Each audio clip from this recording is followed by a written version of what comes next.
Kozhikode തിരുവമ്പാടിയിൽ KSEB section office ആക്രമിച്ച സംഭവത്തിന് പിന്നാലെ വീട്ടുടമയുടെ വൈദ്യുതി ബന്ധം വിച്ഛേദിച്ച സംഭവം വിവാദമായതിനിടെ വൈദ്യുതി ബന്ധം വിച്ഛേദിക്കുന്നതിൻ്റെ നടപടിക്രമങ്ങളും ഇപ്പോൾ ചർച്ചയാവുകയാണ്.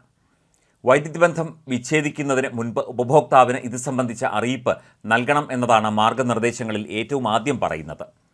നടപടിക്രമങ്ങളൊന്നും പാലിക്കാതെ യാതൊരുവിധ മുന്നറിയിപ്പുമില്ലാതെയാണ് KSEB തിരുവമ്പാടിയിലെ റസാഖിൻ്റെ വീട്ടിലെ വൈദ്യുതി ബന്ധം വിച്ഛേദിച്ചത് എന്ന ആരോപണമാണ് ഇപ്പോൾ ഉയരുന്നത്. ഇതിന് കൃത്യമായ മാനദണ്ഡങ്ങൾ ഉണ്ട്, കൃത്യമായ നിയമക്രമങ്ങൾ ഉണ്ട് വൈദ്യുതി ബന്ധം വിച്ഛേദിക്കുന്നതിന്. എന്തിന് സമയക്രമം പോലുമുണ്ട് ഈ വൈദ്യുതി ബന്ധം വിച്ഛേദിക്കുന്നതിന്. അത് എത്ര ബിൽ തുക കുടിശ്ശികയായാലും മറ്റെന്ത് കാരണമായാലും ഇത്തരത്തിൽ നിയമാവലി അനുസരിച്ച് മാത്രമേ, അല്ലെങ്കിൽ നിയമ രീതി അനുസരിച്ച് മാത്രമേ വൈദ്യുതി ബന്ധം വിച്ഛേദിക്കാവൂ എന്ന സംസ്ഥാന സർക്കാരിൻ്റെയും KSEBയുടെയും നിയമത്തിൻ്റെ നഗ്നമായ ലംഘനമാണ് ഇവിടെ ഉണ്ടായത് എന്നാണ് പറയപ്പെടുന്നത്. വൈദ്യുതി ബന്ധം വിച്ഛേദിച്ചതിനെ തുടർന്ന് KSEB ജീവനക്കാരെ കയ്യേറ്റം ചെയ്യുകയും ഓഫീസ് തല്ലിത്തകർക്കുകയും ചെയ്തു എന്ന കേസിൽ സഹോദരങ്ങളായ അജ്മൽ, ഫഹദ് എന്നിവർക്കെതിരെ പോലീസ് നടപടി തുടരുന്നതിനിടെയാണ് KSEB സ്വീകരിച്ച കേട്ടുകേൾവി പോലുമില്ലാത്ത നടപടി വ്യാപക വിമർശനത്തിനും വലിയ പ്രതിഷേധത്തിനും വഴിവെച്ചിരിക്കുന്നത്. തിരുവമ്പാടി സ്വദേശി റസാഖിൻ്റെ വീട്ടിലേക്കുള്ള വൈദ്യുതി ബന്ധമാണ് KSEB ഇന്നലെ വിച്ഛേദിച്ചത്. റസാഖിൻ്റെ മക്കളായ അജ്മലും ഫഹദും തിരുവമ്പാടി KSEB ഓഫീസ് ആക്രമിച്ചതിനെ തുടർന്നായിരുന്നു KSEBയുടെ തിടുക്കപ്പെട്ട ഈ തീരുമാനം. എന്നാൽ മക്കൾ ചെയ്ത കുറ്റത്തിന് മാതാപിതാക്കളെ ശിക്ഷിക്കുന്ന KSEBയുടെ നടപടി വലിയ വിമർശനത്തിനും പ്രതിഷേധത്തിനും വഴിവെച്ചതോടെയാണ് തീരുമാനത്തിൽ നിന്ന് പിന്മാറാൻ KSEB തീരുമാനം എടുത്തത്. വൈദ്യുതി ഉടൻ തന്നെ പുനഃസ്ഥാപിക്കുമെന്ന് പറഞ്ഞ മന്ത്രി കൃഷ്ണൻകുട്ടി ജീവനക്കാരുടെ സുരക്ഷ ഉറപ്പാക്കണം എന്ന ആവശ്യം കൂടി മുന്നോട്ട് വയ്ക്കുകയും ചെയ്തു.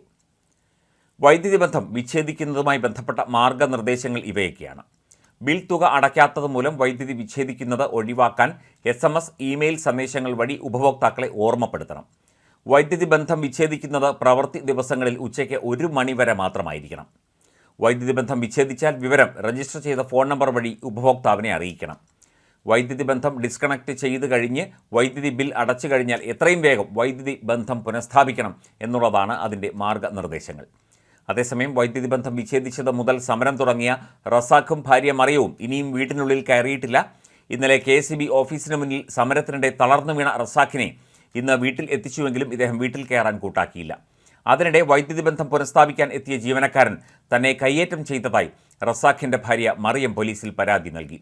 KSEBയുടെ നടപടിയിൽ പ്രതിഷേധിച്ച് ഇന്ന് അല്പസമയത്തിനകം മെഴുകുതിരി കൊളുത്തി തിരുവമ്പാടിയിൽ സമരം നടത്താൻ യൂത്ത് കോൺഗ്രസ് തീരുമാനിച്ചിട്ടുണ്ട്. അതേസമയം KSEB ഓഫീസിൽ അക്രമം നടത്തി എന്ന പേരിൽ യുവാവിൻ്റെ വീട്ടിലെ വൈദ്യുതി കണക്ഷൻ വിച്ഛേദിച്ച KSEBക്കെതിരെ സംസ്ഥാന മനുഷ്യാവകാശ കമ്മീഷൻ കേസെടുത്ത് അന്വേഷണത്തിന് ഉത്തരവിട്ടു. KSEB എക്സിക്യൂട്ടീവ് എഞ്ചിനീയർ പരാതി പരിശോധിച്ച് 7 ദിവസത്തിനകം റിപ്പോർട്ട് സമർപ്പിക്കണമെന്ന് കമ്മീഷൻ ആക്ടിംഗ് ചെയർപേഴ്സണും ജുഡീഷ്യൽ അംഗവുമായ K. ബൈജുനാഥ് ആവശ്യപ്പെട്ടു. തിരുവമ്പാടി സ്വദേശി UC അജ്മൽ ഉള്ളാട്ടിൽ എന്ന യുവാവിൻ്റെ വീട്ടിലെ കണക്ഷനാണ് KSEB കഴിഞ്ഞ ദിവസം വിച്ഛേദിച്ചത്. ഇതിനെതിരെ സെക്ഷൻ ഓഫീസിൽ പ്രതിഷേധിക്കാനെത്തിയ യുവാവിൻ്റെ പ്രായമായ പിതാവ് ഹൃദ്രോഗ ബാധിതനായി ആശുപത്രിയിലായി. KSEB MDയുടെ നിർദ്ദേശപ്രകാരമാണ് കണക്ഷൻ വിച്ഛേദിച്ചത് എന്നാണ് വാർത്തകൾ. അജ്മലിൻ്റെ വീട്ടിലുള്ള ബിൽ ഓൺലൈനായി അടച്ചെങ്കിലും കണക്ഷൻ വിച്ഛേദിച്ചു എന്നും പരാതിയുണ്ട്. ഇതിൻ്റെ പേരിലാണ് യുവാവും ഉദ്യോഗസ്ഥരും തമ്മിൽ തർക്കമുണ്ടായത്. മാധ്യമ വാർത്തകളുടെ അടിസ്ഥാനത്തിൽ സ്വമേധയാ രജിസ്റ്റർ ചെയ്ത കേസിലായിരുന്നു നടപടിയുണ്ടായത്.